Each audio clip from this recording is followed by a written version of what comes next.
You can download this presentation if you'd like. There's a bit.ly link right there at the top, bit.ly/May21ACTLL. If you have a phone, you can grab that QR code, download this PDF so you have it. I also put some other websites on here, including artscounsel.org and cedarsunion.org. And then a couple of my websites, Madry Consulting and ASMP, and we'll talk about all of that. So here's our roadmap for today. I'm gonna pull up chat here in case so I can see questions. We're going to start with why it matters. Why you as an artist setting up a business is something that you want to even be doing, right? And then we're going to talk about the goals that you have to have at the beginning.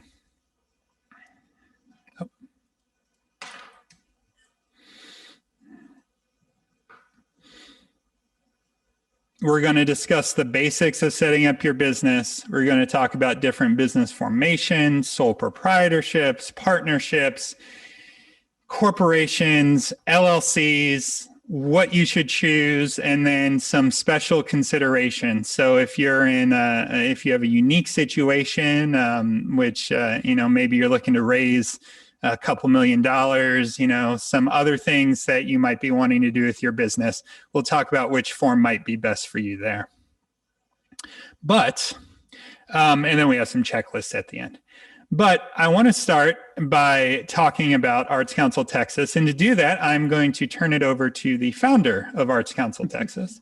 And that is Michael Heinlein, my partner in crime here, who has taught these with me for many years. I think we determined all the way back at least to 2016, if not even a little bit before. So welcome, Michael. And maybe you can tell us a little bit about Arts Counsel.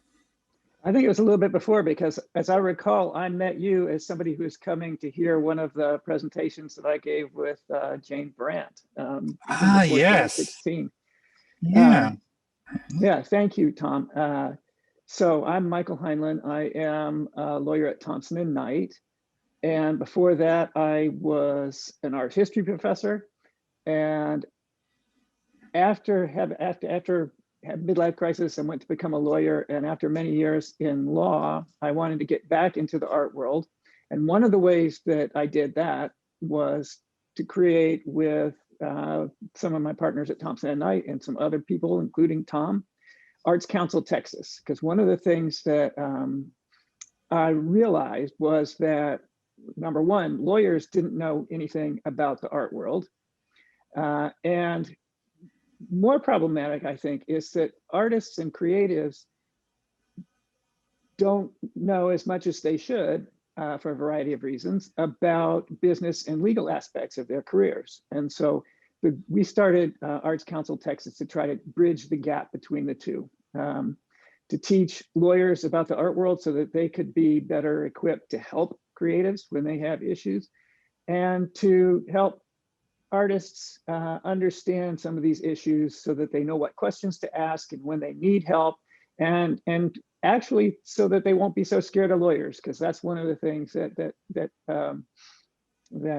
I kind of found to be interesting. But it's probably true that a lot of creatives are scared to go to law firms, and our goal is to try to bridge that gap and make the two groups a little bit more comfortable with each other and to help each other.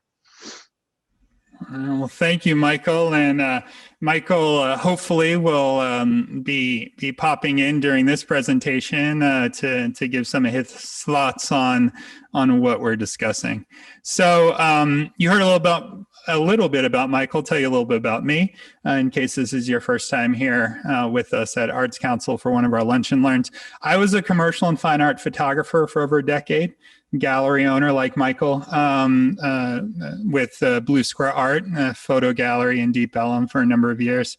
I founded my law firm, Madry PLLC, a little more than 5 years ago, and we focus on working with creatives and entrepreneurs, especially artists and photographers. And just this spring, I took a position as the general counsel and head of national content and education with the American Society of Media Photographers, where I spend most of my time now, although I still work occasionally with artists in my consulting business. Here's why all of the things that we're going to talk about matters. The first thing is that you have to realize you are a business owner. And when you wake up in the morning, you may think that you're an artist, and I guess you are an artist, but you're really a business owner. Because without the business side of things, you can't be an artist. And no matter if you think you are or you don't think you are, you do own a business, right? And so I want you to start thinking in the direction that you already are a business owner. That's already part of what you do. And as a working artist, the working part is the business part. So you want to take control of that part of what you do. This framework that we're talking about today and the setup and how you put things together in your business is important, because if you don't plan appropriately, you will have troubles in the future, right? We want to make sure that when you enter into those gallery representation agreements that you're protected. We want to make sure you understand what happens if there are liability issues that might come up. We want you to be able to run your business and create your art and be successful and not worry so much at night. When I was in private practice as an attorney, and I worked with many, many, many artists, and they would come in, and about half the time when artists would come in, something bad had just happened, and it was keeping them up at night. And, going to the lawyer sometimes feels like going to the dentist. You wait till the last possible minute, and then you finally make your way in when it's as bad as it gets. And that's not what we want, right? We want you to feel like you understand what's happening, you're in control of what's happening, and it starts with this foundation. Something that I often talk with artists about is defining success. Success is different for each person. Some people are motivated by accumulating dollars. Some people are motivated by having freedom in their lives in order to be able to travel or not have to be beholden to bosses, right? You get to define what success looks like in your business and with your art. And knowing that and actually thinking about that and working at figuring out what success means to you at the front end is going to make it far more rewarding and has a much greater chance of being successful when you get going. So I often talk about starting with your goal in mind when I'm talking with artists, not setting up the business for just this moment, but setting up where you want to be a year or more from now. What does your art career look like? You may have been creating work and selling work for 20 years or more. You may just be starting in your art career. But what does the future look like for you? How many pieces are you creating a year? Who are your clients? There's another class that I teach on marketing for artists. And I start with who are you and who are they, right? First, you have to figure out what drives you as an artist. And then you have to figure out who are the people who are going to buy what you do. Because again, you're in business, right? So figuring out who they are, figuring out who you are critical. And you don't want to be making these decisions based on, just something that's happening today. You want to be looking forward and thinking about what you want to achieve with your art and in your art business. So when I think about how you start, what some of the first building blocks are, I often think about building your team, right? And I think the first building block is an accountant or a tax preparer or a CPA, right? Because a lot of the issues and questions that beginning art business owners have to do with taxes, and taxes at the state level and sales taxes, and then of course taxes at the national level. And then as a secondary measure, you want to find an attorney.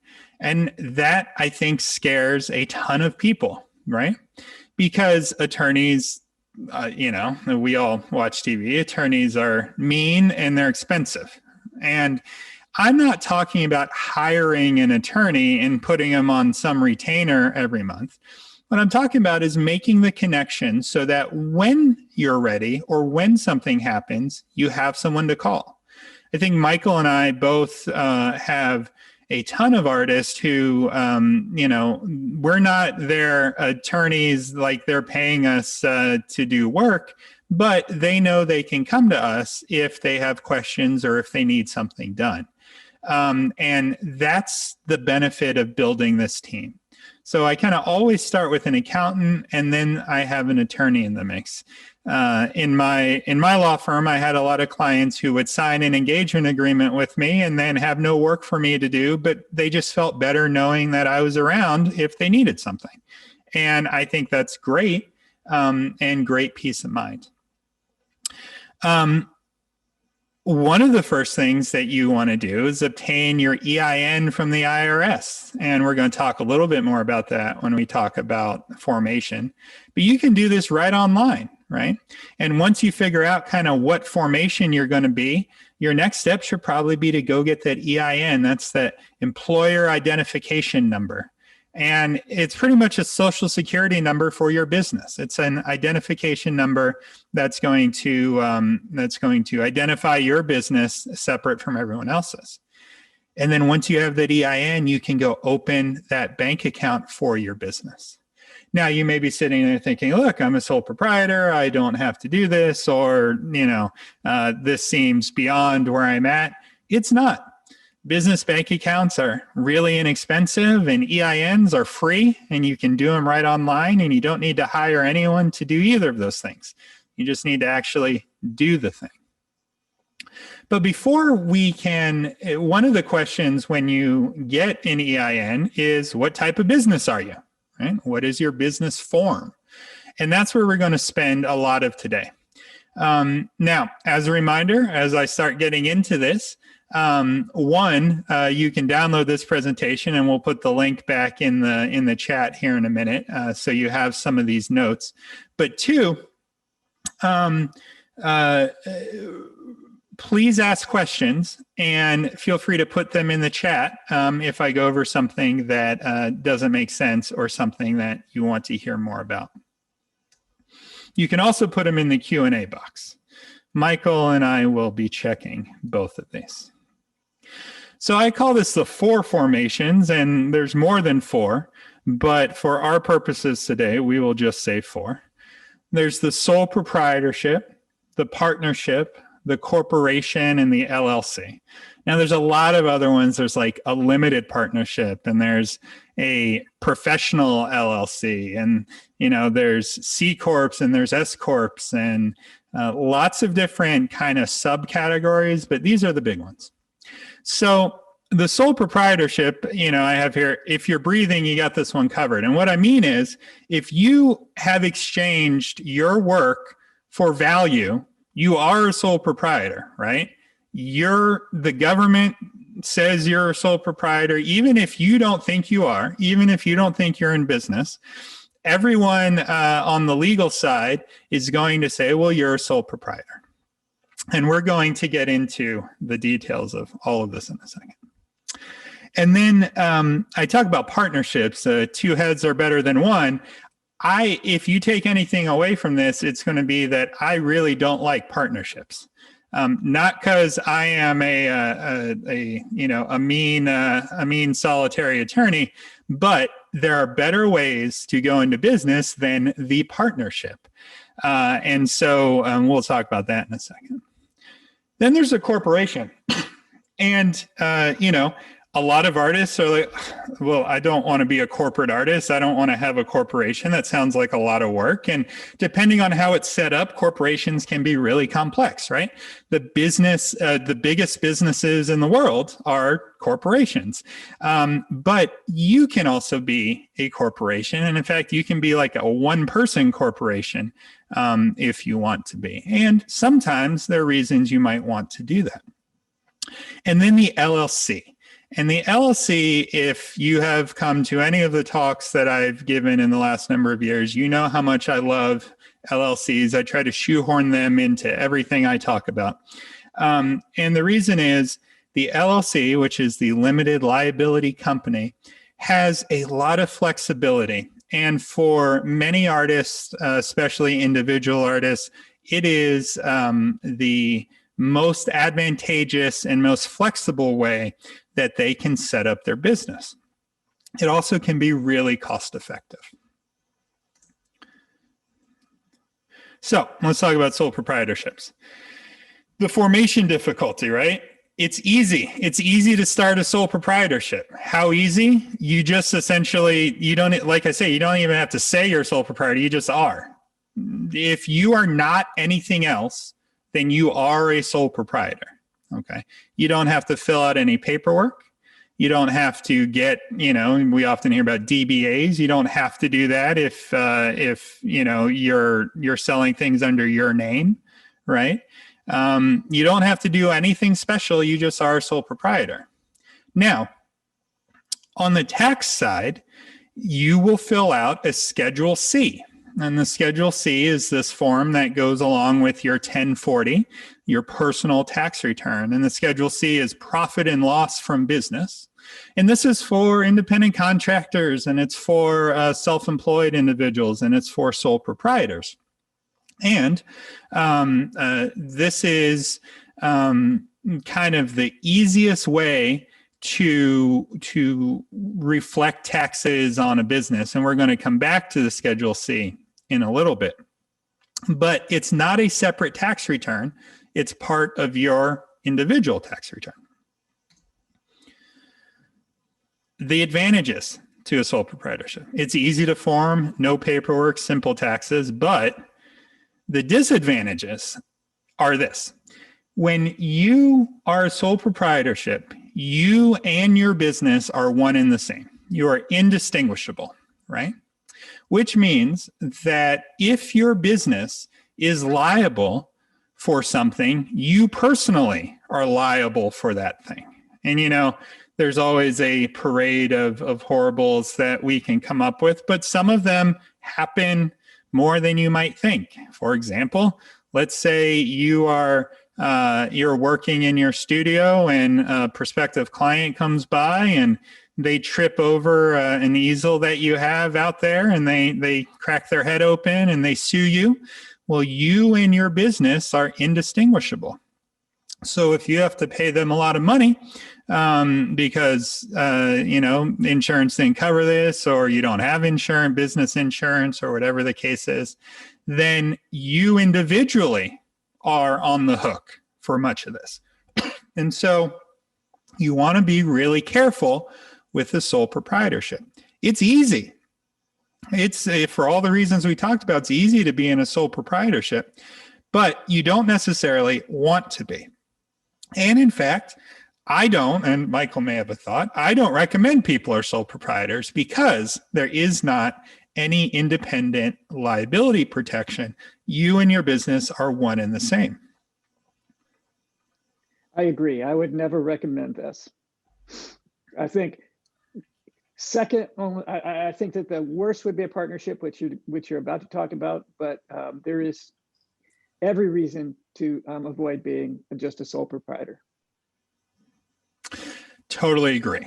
And so at the end of the day, when I think of a hobbyist, I think of someone who is making well less than maybe $10,000 a year on what they're doing. This is,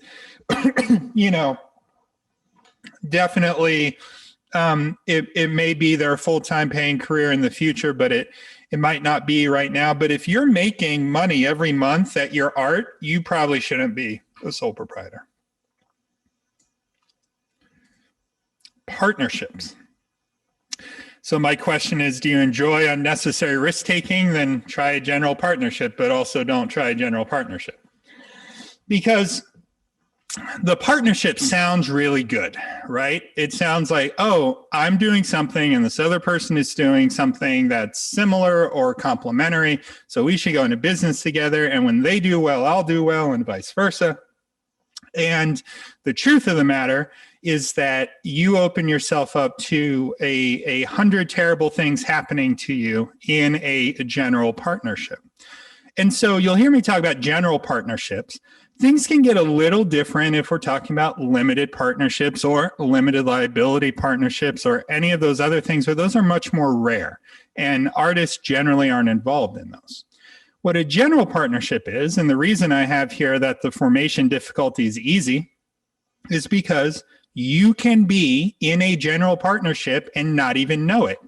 Just like you could be a sole proprietor and not even know it. Let's say you are working and you have a studio mate and you guys split the rent and you also share equipment and you create work. And when you go to art fairs, you get a booth and you split the booth, that kind of thing. And you may say, well, we're both sole proprietors. But the law may look at that, either the taxing authority or the courts or the government, and they may say, no, you guys are a partnership.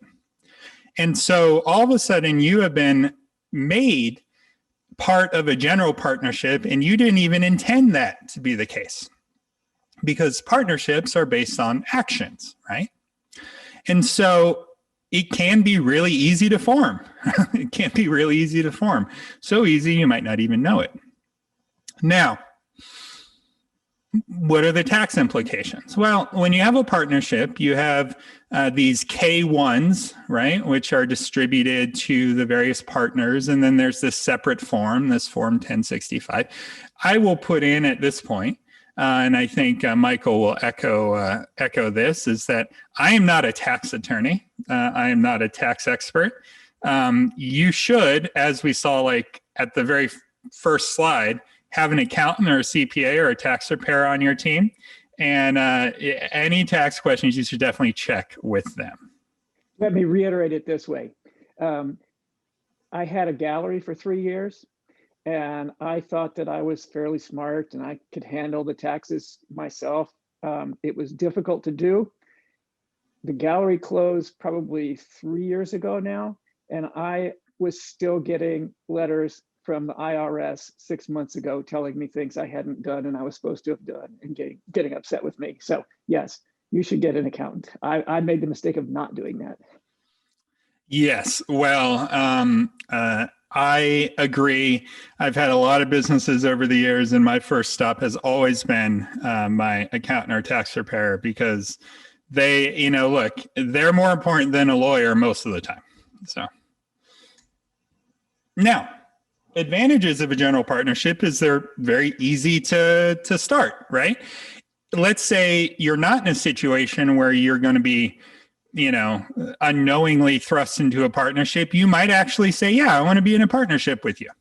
And then you can have a partnership agreement, and the partnership agreement can be complex.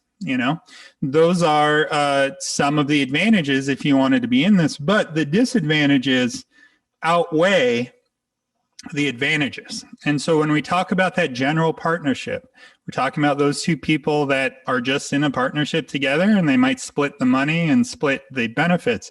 But there's this thing in the law called joint and several liability, which means that each partner, if there is some dispute, is 100% liable for the activities of the partnership.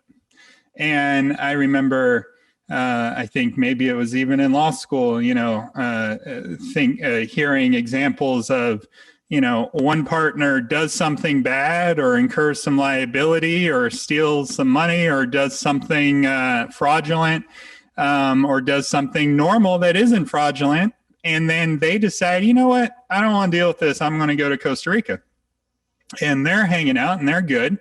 And so someone comes after you and says, hey, you owe me 100%. And you say, well, no, first of all, I didn't do it. And second, I'm only a 50% partner here. Well, that doesn't matter. You're 100% on the hook, right? And general partnerships are most dangerous, in my opinion, and Michael may have some other danger points on general partnerships, but general partnerships are most dangerous because essentially you and the partner, and it can be even more than one partner, are completely responsible for the actions of everyone else at all times, right? And you can already begin to see how that can go wrong in a lot of different ways. Michael, and it's not just if one of your partners wants to hightail it to Costa Rica. If, let's say, it's your partner's studio where somebody came in and tripped over the easel and gets sued, and if your partner doesn't have many resources and you do, they can come after you and your bank account and your car and all of that, even though it wasn't your studio. So that's why it's so scary. That's a great point. It wasn't your studio. You weren't there. In fact, you can have partnerships with people in different cities. And so you may never have even been to the place, right? And you're responsible for that. So look, the bottom line on partnerships is just don't, because there's better alternatives that we're going to be talking about.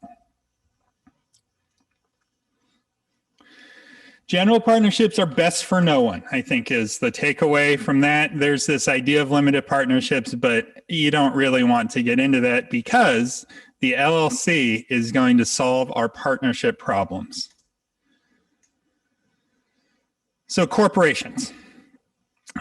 Corporations can have lots of complexity, right? And they can handle complex situations. Like I said, there's a reason the biggest companies in the world are corporations. It's because they're very robust at dealing with those issues. It is harder to start a corporation. Now, the first two we've talked about, general partnerships and sole proprietorships, you and your business are kind of indistinguishable from one another. But in a corporation, the corporation is entirely its own entity, right? It's entirely its own thing. And there are some benefits to that and there's some drawbacks to that. But, one of the drawbacks is that starting a corporation is a more difficult task.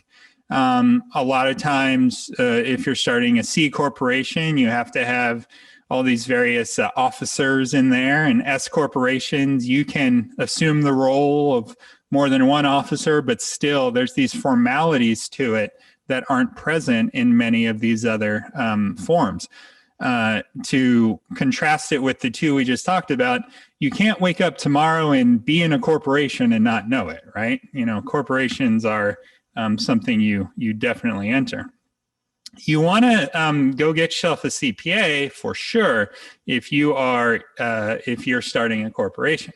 So I think S corps have Form 1120 and C corps have these other forms, and there are lots of different considerations on the tax side. Now, they're very flexible for different circumstances, but they're very complex.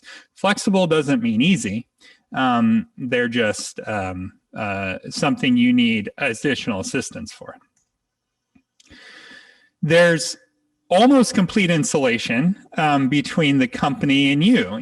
Michael just talked about, and we talked about with sole proprietorship, something bad happens, you personally are liable for this. Well, in a corporation, there's this idea of this veil between the company's actions and you as an individual who owns part of the company as a shareholder, right? That's what you are when you own a corporation, part of a corporation.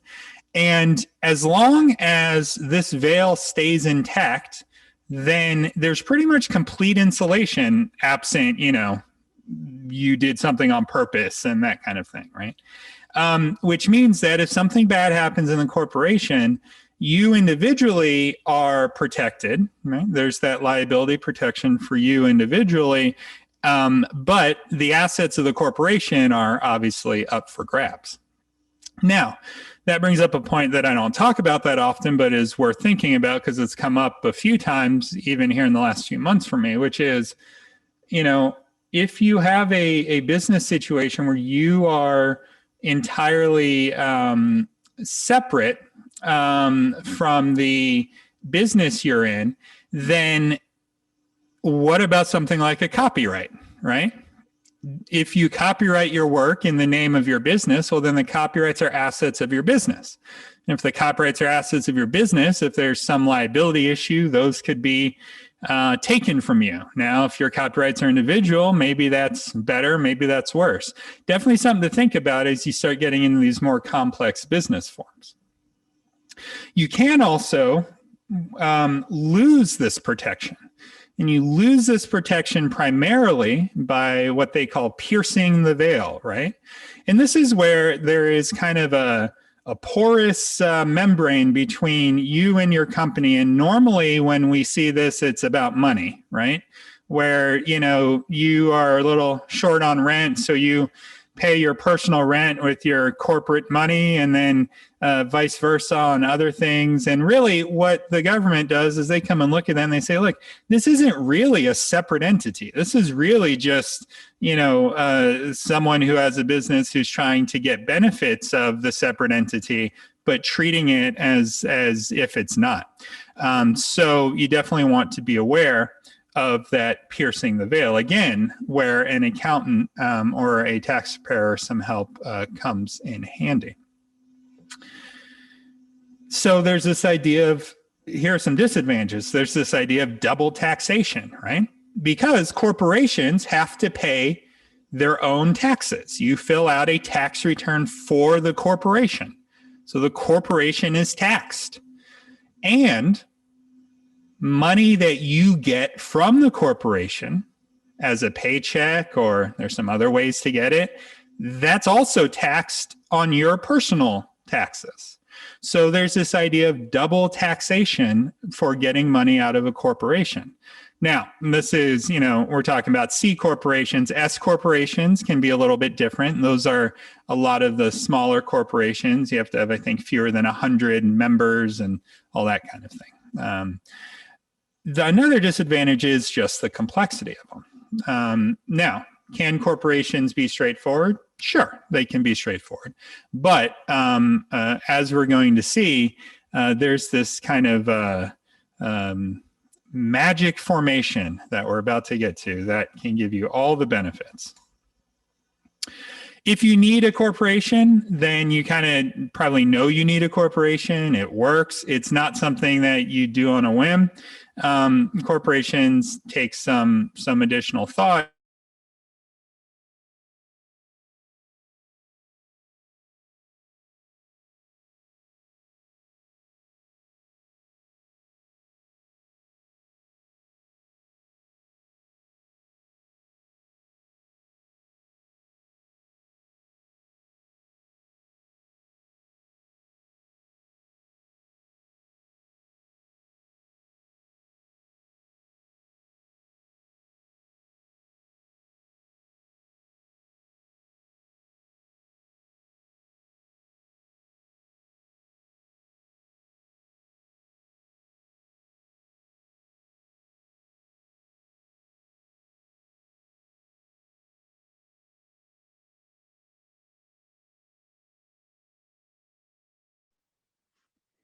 I am sure he will be back shortly.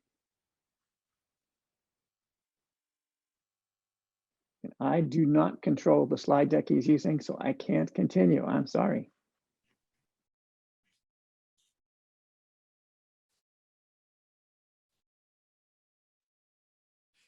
I'm going to jump back on here as well, just in case there's anything I can do to help get him back in. I can tell you another thing that is offered through the Cedars Union is one-on-one sessions for 30 minutes each with an attorney such as Michael or Tom. I started my own LLC a couple months ago, and I had a 30-minute session with Tom just last month. And that is an invaluable service that you can use to ask specific questions about your specific business and situation, and keep your eyes open for the next time we do that. I was just talking about the one-on-one session I did with you, Tom. Did it shut off for everyone or just me? Just you. Oh my God. Okay. Well then I'm ready to keep going. I'm all right. Cool. Let's do it. Okay. I'm going to share my screen again. Oh, can you make me the co-host again? I'm so sorry about that. I'm not sure why that occurred, but there we go. Cool. And especially since we were just talking about LLCs and I've been hyping them up all day and then I left. So, okay. So LLCs, formation difficulty.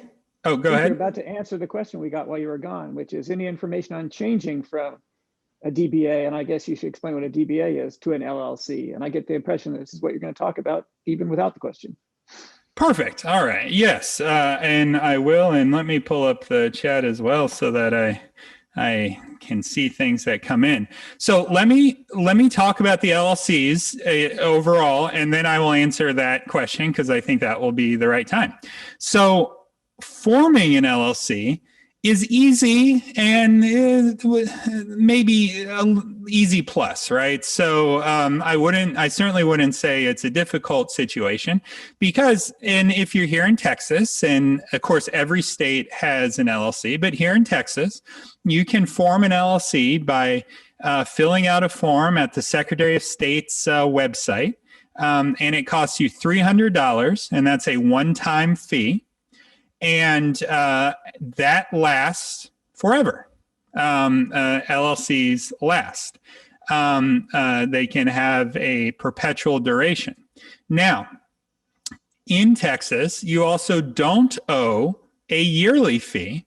There's one tax which LLCs have to pay, all businesses have to pay, called the franchise tax. But if you're under 1.1 million dollars a year in gross revenue, then you don't even have to pay that. So essentially, starting an LLC is a $300 adventure that lasts forever. And it gives you all of the benefits that we've talked about. So that, though, is just the very beginning, that formation process. Now, when I had my law firm, we offered LLC packages, right? And these included other documents than just the formation. And probably the most important document that it included was the company agreement. And I think ours in general was somewhere between 30 and 40 pages. And what it discussed was all of the things that might happen and then what the company would do. So for example, let's say you have an LLC and at some point someone comes in and they want to invest in your business and be part of your LLC. Well, the company agreement talks about what happens then. But then what if that investor decides that they don't really like you anymore and they want to leave? And the company agreement talks about that. Or what if the investor dies? Or what if the investor is divorced? Or what if you become disabled? You know, those are things lawyers have to think about. It's very morbid: death, disability, divorce, all that kind of thing. And that's all included in the company agreement. Now, you don't have to have a company agreement. It's not a legal requirement, but it's a really good idea, right? It's a really good idea. And so one thing I want you to be aware of is that if you are, let's say it this way, you may be in a different state than Texas, and many artists ended up coming to work with me at my firm because they had gone online and they just found forms. They Googled, LLC stuff, but realized that the forms you find online often are state specific And you can't really use forms or contracts or things from different states and just change the name of the state, right? So if you want to kind of set up your LLC in a really professional way, then I recommend you go back to slide 1 and you start thinking about your team. And this is a really good place to bring in an attorney. The attorney can help you craft all these documents. Now, I don't do it anymore, but our LLC package was $1,250. And we made you a binder, and it had the company agreement, and we got you your EIN, and we gave you this big 40-page guide, and then all the other stuff that went included. You can find places that are less expensive. You can find places that are a lot more expensive, right? But forming the LLC is something that you can do at the Secretary of State's website by yourself for $300 and not pay anyone to do it for you. Now, there are two types of LLCs I want to talk about because they're just a little different. One is a single member LLC, and the other is a multi-member LLC. So the single member LLC is exactly what it sounds like. It is one member in the LLC. The multi-member LLC can have a lot of people, as many people as you want, I think. There may be a limit. I don't know if there's a limit, actually, like an S Corp. But here's the great part about LLCs. They are considered a disregarded entity by the IRS. Why is that great? That sounds bad. We want our entity to be recognized. We don't want it to be disregarded. Well, the reason that it's great is that you can be taxed like a sole proprietorship. If you're a single member LLC, you can be taxed like a sole proprietorship. And so you fill out a Schedule C on your 1040. Remember, we talked about that's the easiest taxation method. It's on your individual tax return. And so you're getting the tax benefits, the ease of taxes with a sole proprietorship, along with the protection of the LLC. You also, if you're in a multi-member LLC, can be taxed like you're in a general partnership. So remember, our problem with the general partnership wasn't about the tax side of it, because the tax side is pretty straightforward, where you have these K1s and this 1065. But you can be taxed like a sole proprietorship, like a general partnership.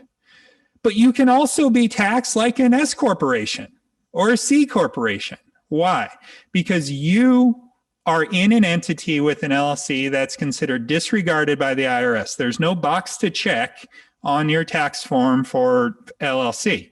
You get to be taxed under whatever one you want to be taxed under.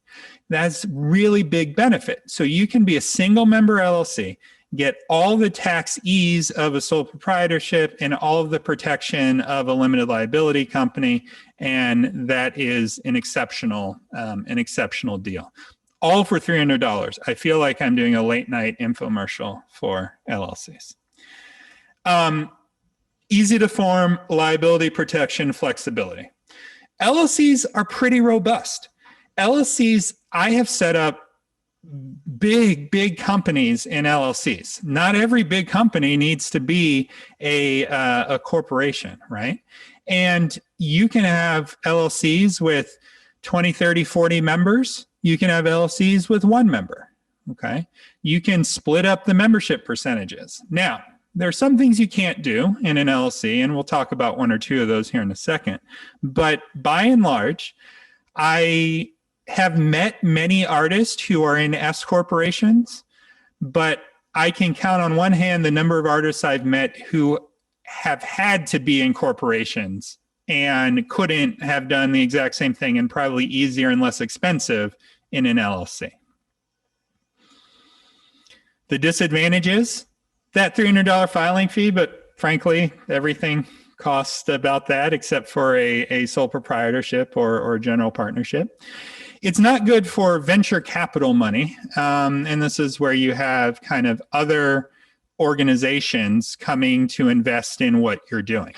And the reason it's not good for venture capital money or a lot of external investment is because you can't have different classes of shares like you can in a corporation. So you might have heard, with these startup companies, there's these founder shares or class A shares, class B shares, right? You can do different rounds of funding. And essentially what that is different people who have given money to the company, who have invested in the company, can get different returns on their money, essentially. With an LLC, you're kind of limited to what the percentage ownership is. So if I own a 40 and Michael owns 60, that's the amount that we own of equity in the company, right? They can't really subdivide it beyond that with different classes. And it really, honestly, again, I actually feel even more confident in talking about this now because since I don't sell this anymore, it doesn't sound like I'm trying to sell it. It really is the best business form for almost everyone. I think that LLCs are really excellent, really excellent. Now, you might be thinking, well, why do corporations exist if LLCs are so excellent? LLCs were only adopted by all the states in the 1990s. I used to say that, and we were closer to the 90s, and I felt less old. But now I say that, and that seems like, I guess, the 90s were a long time ago, right?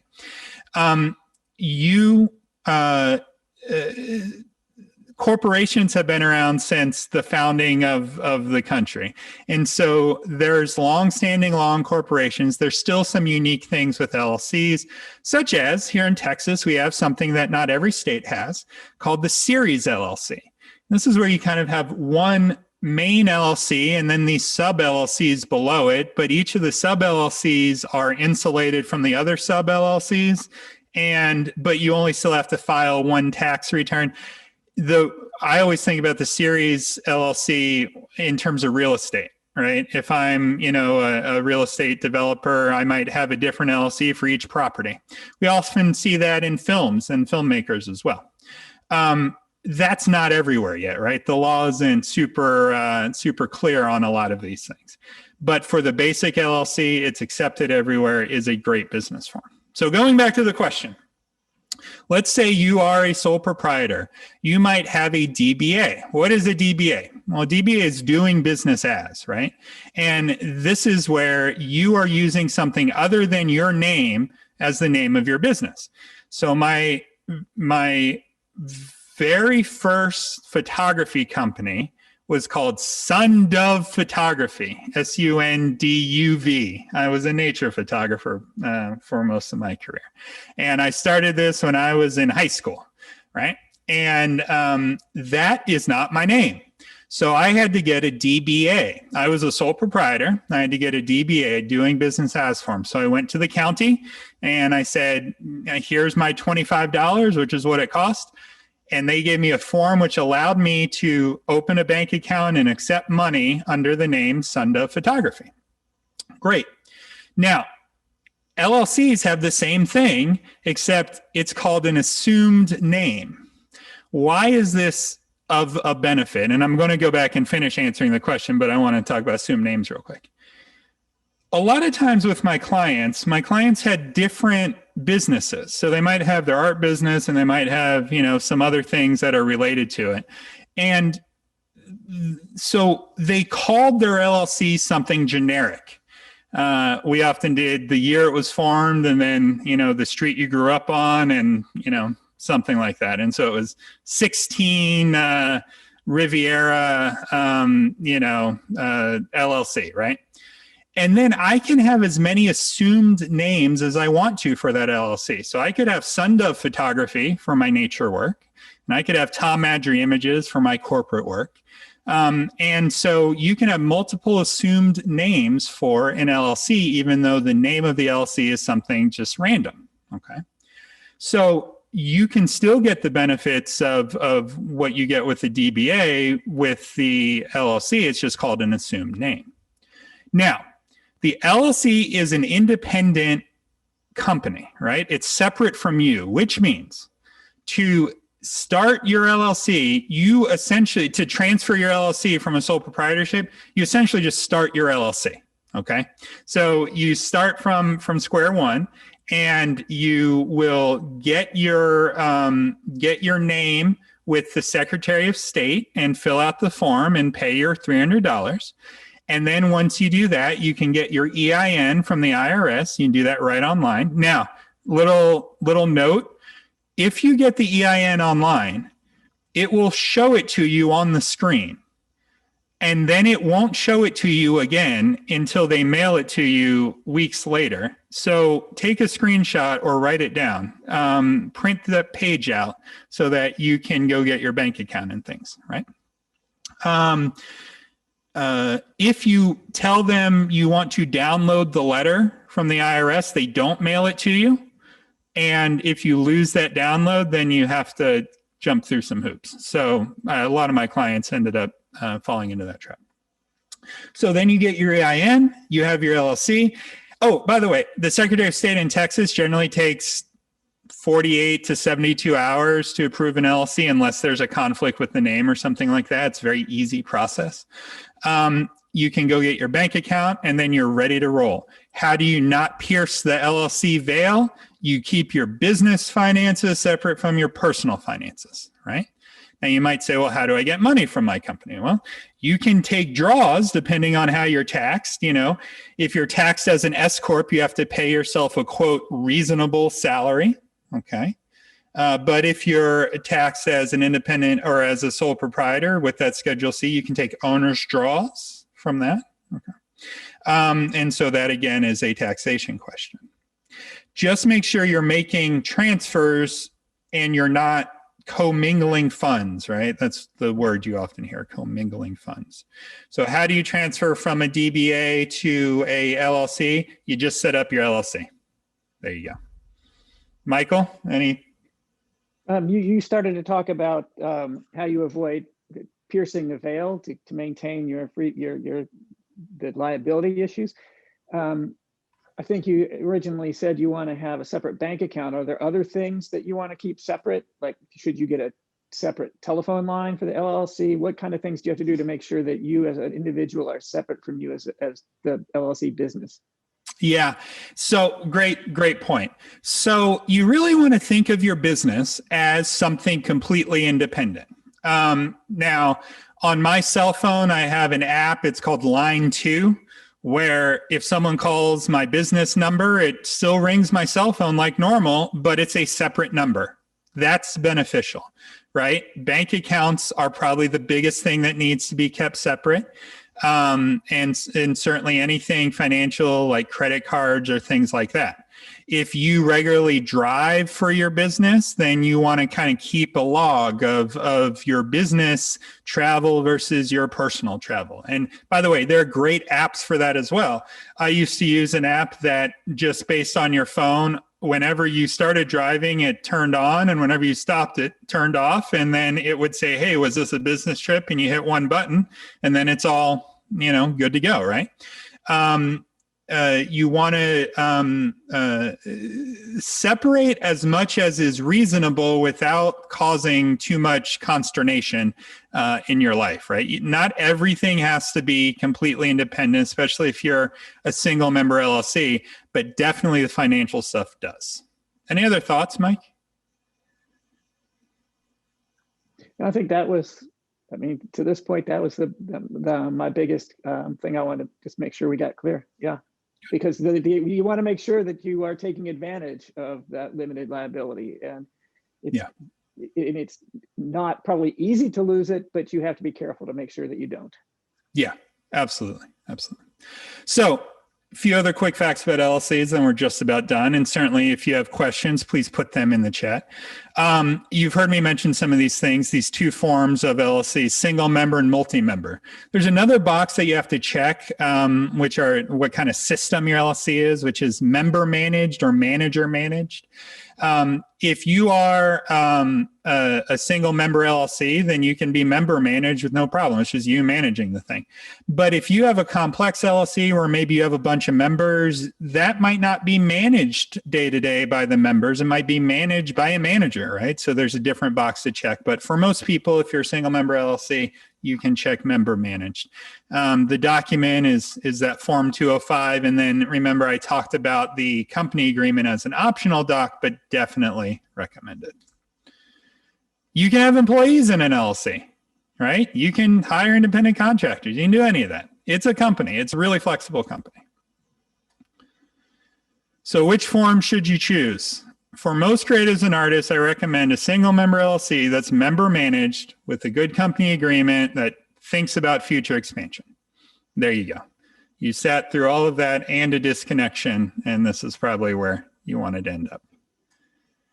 Hey, tell me, should we be thinking about getting separate insurance? What kind of insurance does an LLC need? Yeah, My homeowner's insurance going to cover that, or what's the deal there? Good question. So probably the biggest thing after separating bank accounts and everything else is getting commercial liability insurance for your business, general commercial liability insurance.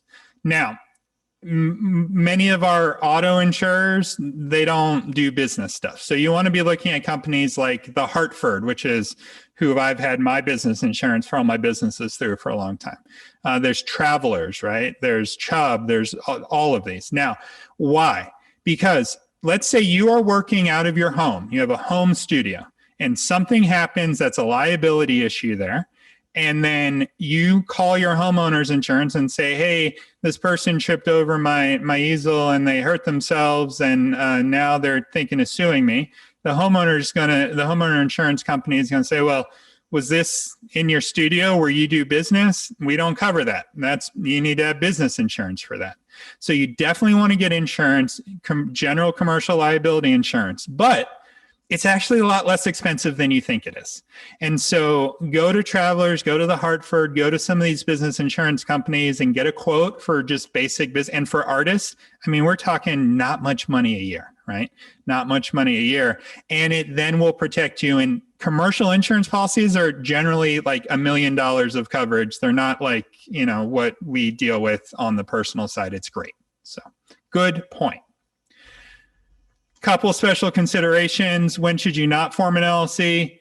Are you seeking investor money? Probably a corporation, but work with an attorney as you make those decisions. Is it $10,000 or less a year that you're making from your business, from your art? Maybe stick with a sole proprietorship. Why?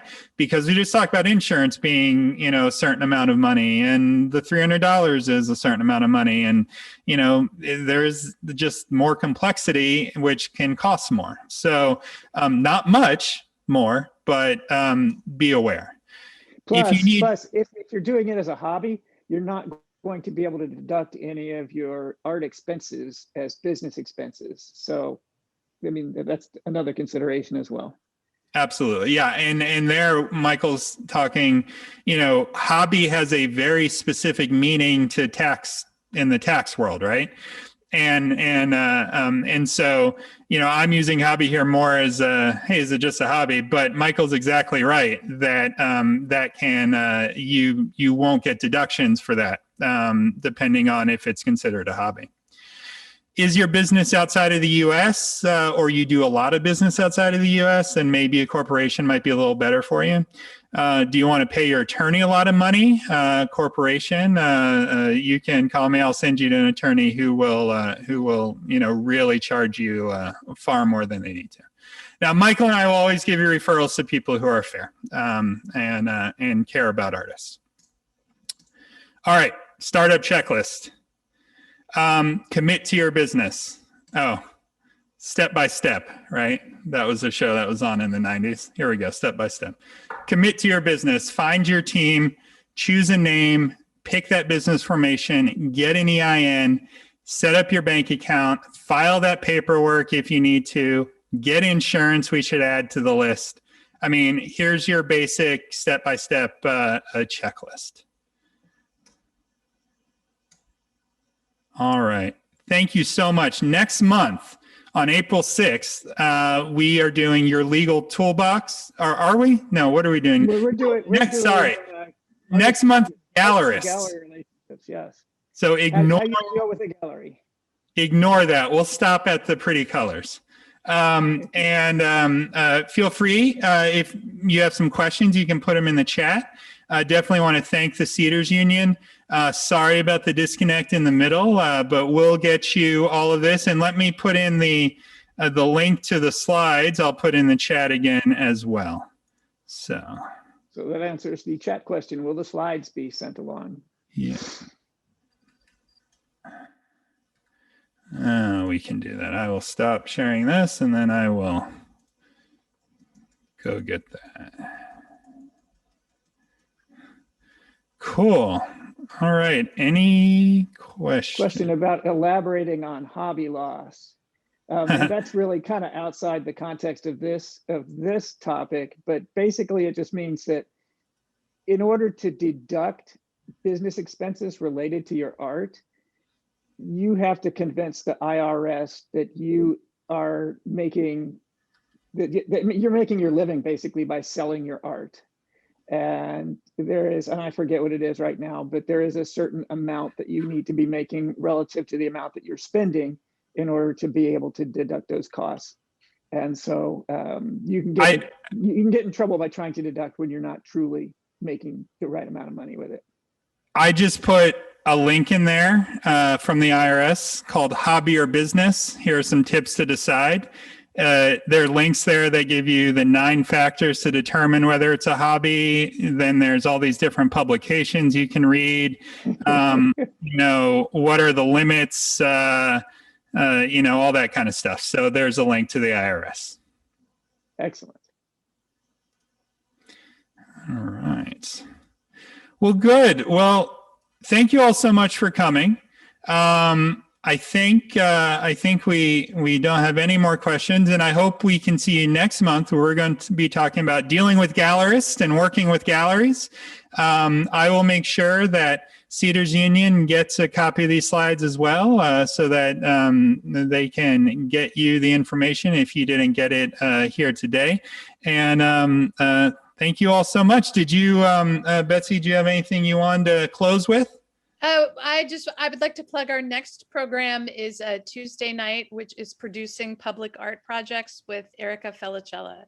So check that out if that sounds interesting. Erica's great. You should definitely check that out, and feel free to reach out to me or Michael if you have any questions. Right. Thank you all. Thank you, Tom. Bye now.